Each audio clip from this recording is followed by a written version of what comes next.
बिहार में सियासी हलचल तेज हो गई है।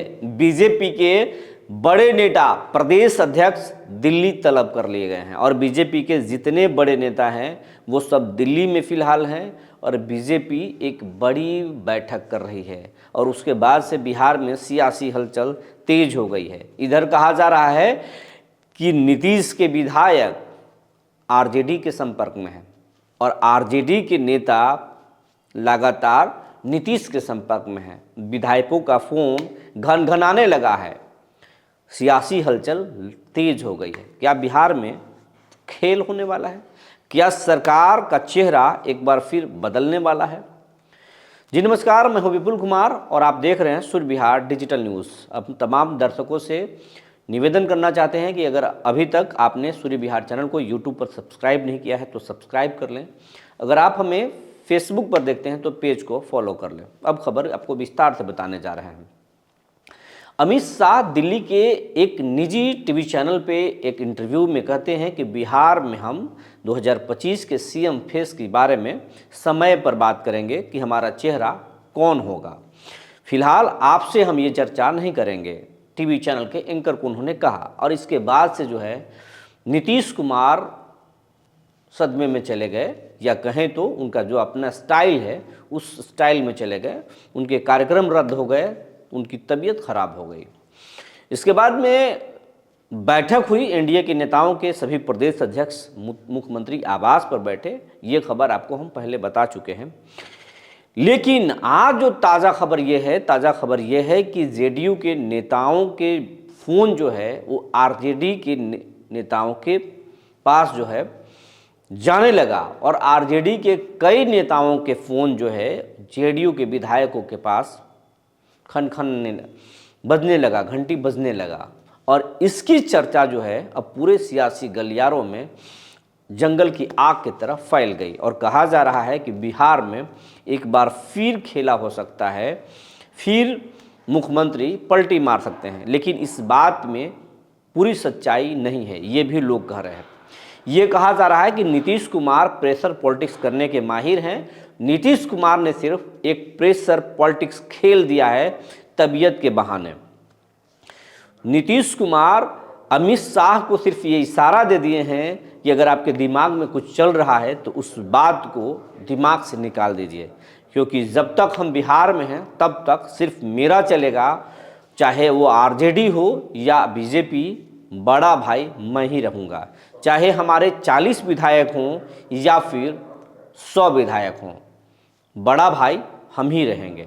चाहे कम विधायक हों तो आप हमें कमतर मत आंकिए। नीतीश कुमार ने ये एक प्रेशर पॉलिटिक्स खेल दिया है।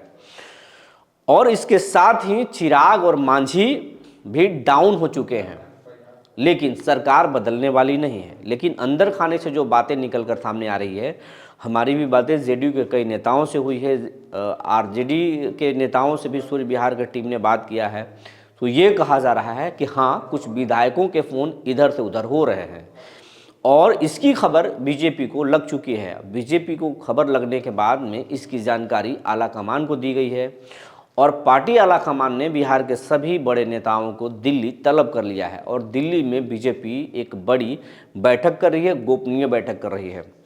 और बीजेपी के प्रदेश अध्यक्ष दिल्ली जाने से पहले हवाई अड्डे पर पत्रकारों को क्या कुछ कहा है, ये जरा सुन लीजिए। देखिए, ऐसा है कि हम लोगों का कोर कमेटी का बैठक प्रत्येक 3 महीना में होता है। संजोग से अभी लोकसभा समाप्त हुआ है, तो हमारे कोर कमेटी के सभी सांसद और केंद्रीय मंत्री जो हैं वो दिल्ली में अभी हैं, मौजूद हैं।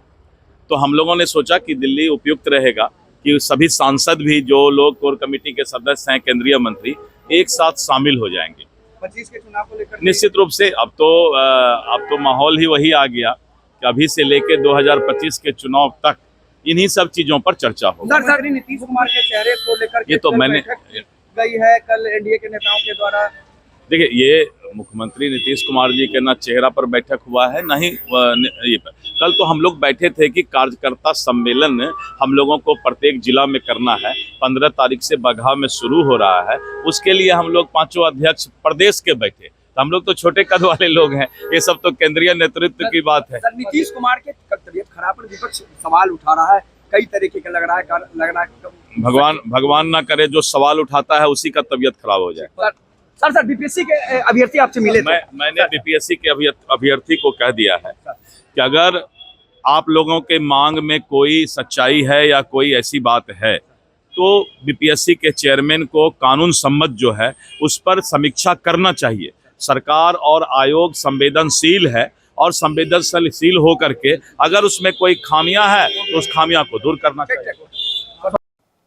दिलीप जायसवाल कह रहे हैं, साफ साफ सुने होंगे, वो कह रहे हैं कि हमारे नेता दिल्ली में जमे हुए हैं सारे, और 3 महीने पर हम एक बैठक करते हैं और 3 महीना हो गया था, ये एक नॉर्मल मीटिंग है और उसी मीटिंग में हम जा रहे हैं। चुनाव का समय है तो चुनाव की बात करेंगे ही। तो आप दिलीप जायसवाल को सुने होंगे, लेकिन दिलीप जायसवाल जिस तरीके से बोल रहे हैं बात वो नहीं है, बात तो कुछ अलग ही है। ये तो हकीकत है कि नीतीश कुमार ने दबाव बना दिया है और उसी दबाव का नतीजा है कि दिल्ली तमाम बिहार बीजेपी के नेता तलब कर लिए गए हैं और वहाँ पे बीजेपी अब एक नई स्ट्रैटेजी पर काम कर रही है। लेकिन ये कहा जा रहा है कि नीतीश प्रेशर पॉलिटिक्स तो जरूर बना रहे हैं, लेकिन अब बीजेपी कमज़ोर नहीं है। भले ही वो परेशान है बीजेपी, लेकिन बीजेपी विकल्प भी तलाश रही है।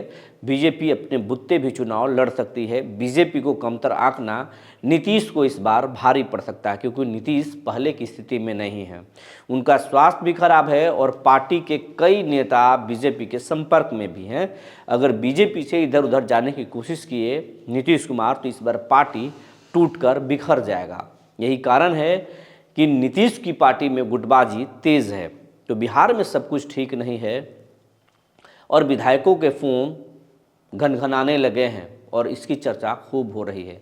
तो आने वाले दिनों में पता चलेगा कि बिहार में क्या होता है। क्या सरकार बदल जाएगी बीजेपी के साथ छोड़कर क्या नीतीश अपने भतीजे तेजस्वी के साथ जाएंगे या फिर तेजस्वी चाचा को अपनाने के बजाय कोई नया खेल कर देंगे। ये आने वाले वक्त में ही पता चलेगा। लेकिन फिलहाल जो जानकारी निकल कर आई थी हमने आपको बता दिया। तब तक के लिए धन्यवाद।